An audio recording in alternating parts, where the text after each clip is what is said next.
Hi, Pat Collins again here from good old St. Louis, Missouri. Today I want to talk about EV charging, the different types of EV charging you have. You have basically three levels, level 1, level 2, and then you have DCFC, which stands for direct current fast charging. Some people refer to it as level 3. It's not technically level 3 because it's on a direct current charge. Level 1 and level 2 are on alternating current charges. But most people seem to understand it better if you go level 1, 2, and 3. So anyway, I want to talk to you about the differences. And then if you're deciding if you want to get a charger installed at your home, this might help you decide how well you use it, how often you need it, and if you really need a level 2 charger. Now, my car that I have is a Kia EV6, and it's 2022 Wind Edition all-wheel drive. It has a 77.3 battery in it. This car is a little different than most electric cars. It charges on the 800-volt system. Most cars charge on a 400-volt system. So depending on what car you buy, the numbers and times of charging, they're going to change a little bit. But this will give you an idea of the ballpark. Now, I will tell you, this car charges faster than most.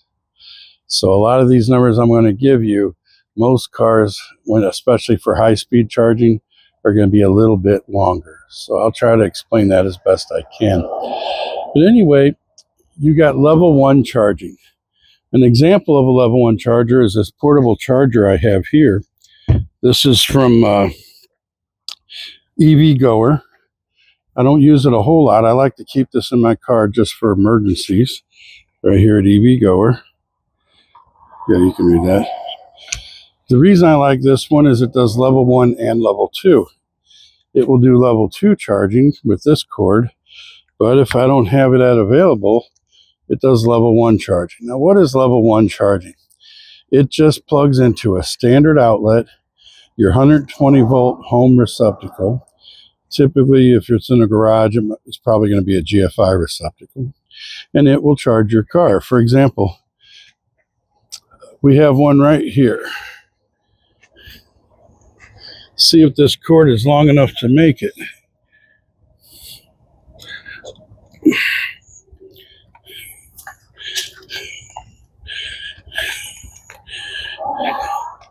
There we go. So we can take this and okay, shut off and plug it right in, and it'll start charging. It takes a second for the handshake. Now it says charging schedule. I have my car set up to start charging at 12 a.m. midnight every night, and it charges between 12 a.m. and 7 a.m. when I'm sleeping. Now, in all the scenarios I'm going to give you, I run my car down to 20%. So all the starting points on these chargers that I'm going to give you all start from a Kia EV6 at 20%. Okay, now in this case, if I run this down to 20% and I charge overnight, it will probably take 10 to 18 hours to charge it all the way up to 100%. Just because level 1 doesn't do that much charging. I think it gives you, got my cheat notes here, it only gives you a few miles an hour, so it's not very much. So now, the interesting thing about it, by the way, as most of you know, I'm an electrical contractor servicing St. Louis area. Most of my customers that use level 1, they don't drive very much. And so overnight, if they charge overnight, it will replace likely what they drove during the day. Now, I drive a lot. I'm constantly driving every day at work, looking at jobs, going to pick up materials, talking to people. And I usually use about 20% of my battery power a day. I drive a lot. I do about 20,000 miles a year.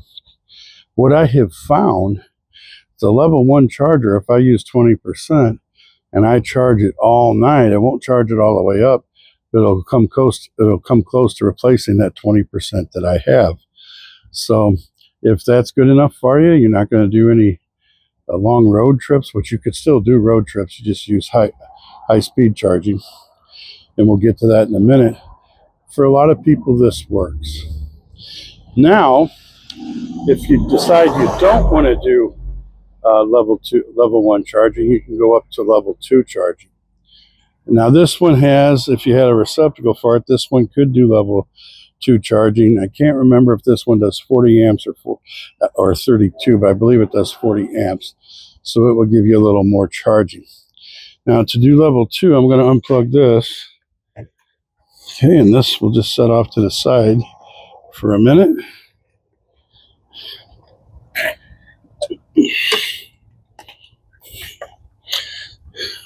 This is a nice charger to have, because if you do go on a road trip and you're stuck and you need a place to charge an emergency, you can do level 1 or level 2. Now, let's just say you want to go level 2. I have one right here. It's an Autel. It's a really nice charger. I have several different brand of chargers, and I buy several different ones on purpose because I'm not Tom Malotny. I don't have access to every single charger, but a lot of my customers ask me, well, what's the best charger? So I have ChargePoint chargers, Emporia chargers, Autel chargers. I even have an old juice box on the front of my shop. I let people charge for free if you're in the St. Louis area. Just so that way I can tell you what each charger's like and kind of give you an idea of my own personal experience. Now this Autel works really good. This would be a typical level 2 charger. It's hardwired. This particular charger goes up to 48 amps. Now at 48 amps, it's going to give you a little over 11 kilowatts of power.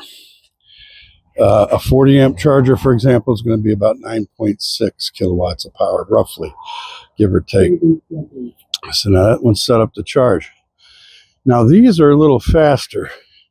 And the standard on this car, if you were at 0% and you wanted to charge to 100%, it takes 7 or 8 hours. Okay, I usually don't run my car down to 0%. Most people don't. I run mine down to 20% or so. Then I charge up to 100%, which is different than most. Now to do that, 20% to 100%, I charge overnight, start at midnight, end at 7 a.m. because I like to do it while I sleep, so I'm not inconvenienced at all. That takes about 5-6 hours on a level 2 charger. In this particular case, it gives me 48 amps. I'm at my shop now. I have 2 chargers at home. I have a Tesla charger with a J1772 cord on it, and that's hardwired, so I get the same 48 amps this one gives. Charges really good, really fast. Now these are very convenient.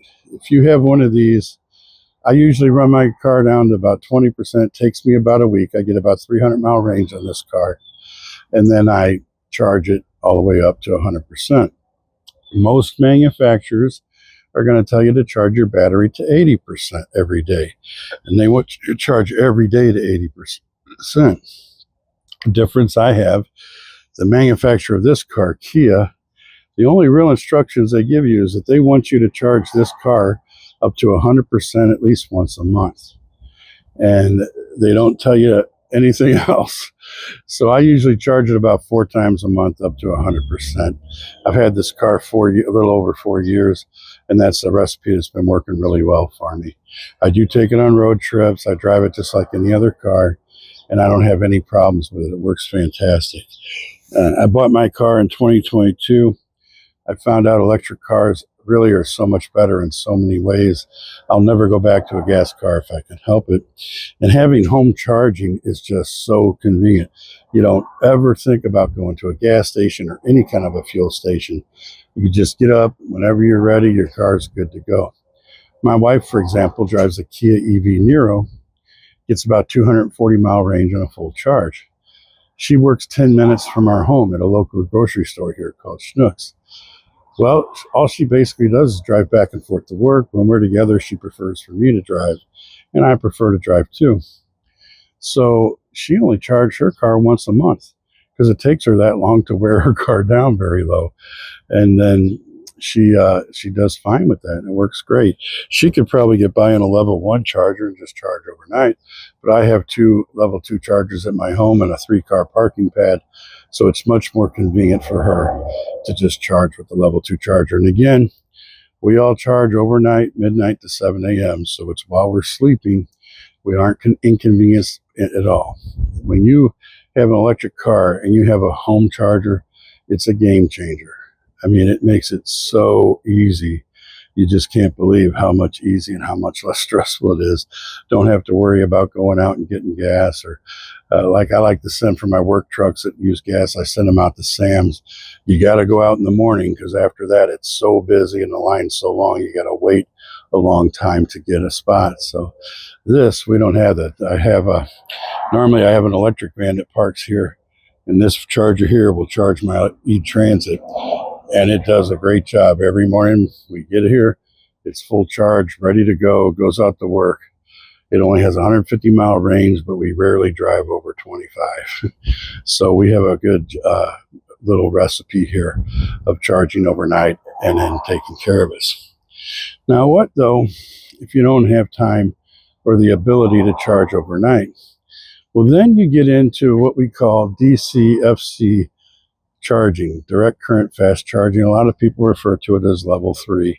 It's not technically level 3, but it seems to be an easier way for people to understand it. So I'll just refer to it as level 3 because a lot of people do. Now, level 3 are chargers. You'll see them in the public. It's not a private charger. It's something that's a commercial thing. Companies like EVGoer, Electrify America, Iona is now doing them, and they do I really love the Iona chargers. And Walmart now has their own brand of charger, and they do the Walmart brand chargers I really love, and they do it right. Each charger has a NACS connector and a CCS. So if you're driving an electric car, basically you're going to have NACS or CCS, unless you're driving a Nissan or an older Japanese model that has what they call CHAdeMO. You don't find that too much anymore, but it's mostly CCS and NACS. I liken it to cell phones. You have Apple and then you have Android, everybody else. So that's kind of how you have Tesla, then you have everybody else, which is CCS or J1772. Because on the high-speed charging, the level 3, you see how it plugs in here, and it it only plugs into this top circle. That's all you use for level 2 charging. But for level 3 charging, you put a CCS charger in here. It plugs into this whole configuration, but it's only using these 2 bottom pins to charge because it takes direct current straight into the battery. On the other ones, it takes alternating current, and then the car converts it to direct current, and then it charges the battery that way. It's another reason why it can't go as fast, plus it doesn't have near the power. Now, on this car can take up to 240 kilowatts of charging, which is higher than most. There are some that are higher, and they do an excellent job too. Most cars are going to be around between 150 and 200 mile range. And this one here, if I go down to 10% of charge, like on a road trip, for example, if I go down to 10% of charge and I can get to 240 kilowatts, or at least 200, this car will charge all the way up to 80% in 18 minutes. And I've tested this on road trips, and it works fantastic. Now, in cold weather, you got to precondition the battery to get the battery the right temperature. Batteries are kind of like humans. They love things to be around between 75 and 85 degrees, just like humans do. They don't like them too hot. They don't like them too cold. But if it's cold and you precondition it, you'll get there, your battery's ready to charge in that sweet zone. And I can get that, by the time I go in, plug my car in to charge, I always have to go to the bathroom. I go to the bathroom. My wife and I get our snacks. We come back out to the car. It's already charged up. It's usually past 80%. And so rather than just have it sit there and do nothing, I cap this at 90% on DCFC charging, or level 3, because it just goes so fast before I can get out there. Now, what happens is it'll charge really fast, up to 240 kilowatts to 80%. But once it hit 80%, it's going to drop down, and be anywhere from 9 to 15%. It's going to gradually get slower as it goes to 100%. Why does it do that? Well, that's on purpose. It's designed to do that.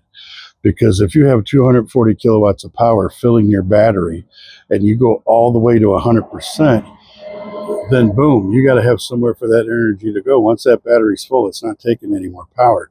I think of filling up a bottle with water. Once that water gets to the top, it's going to start shooting out. Well, the same thing would happen with an electric battery.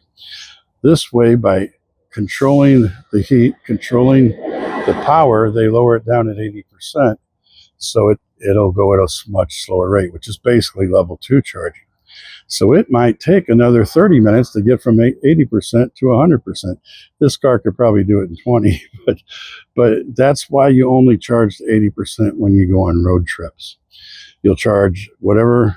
I like to go down to 20% myself on road trips and then charge up to 80%. Now, if you're an out-of-spec driver, they'll go down to 1 or 2% and then charge up. Those guys are daring. I'm not so daring. I'm a little more conservative, so that works really well. If you're in St. Louis, there's a lot of EV chargers around. There's an app called PlugShare, and they do a fantastic job. The great thing about PlugShare is if you're ever out, maybe I'll show you a picture of it here. If you can see, this is the PlugShare app right here. Touch on it, and I'll tap where we are. And this will show you all the public charging. The green ones are level 2 chargers. The orange ones are high-speed chargers, or level 3. And you see, the more you go out, the more you see they're all over the place. In St. Louis, there's places that have level 3 chargers. I like the ones that are by restaurants. There's one in Crestwood by a Starbucks and a Mexican restaurant. I'll take my wife out there to eat. And before we get done with our appetizers, I got to go out and unplug my car because it's already charged up. So if you're going to go on a trip, you do have to plan your trips out, your road trips, and you do have to decide. It's a really smart idea to decide where you're going to charge at from your start destination to your end destination. An app I like to use that does that really good is a Better Route Planner. EVGoer. I don't think I have it on this one. It's on my phone.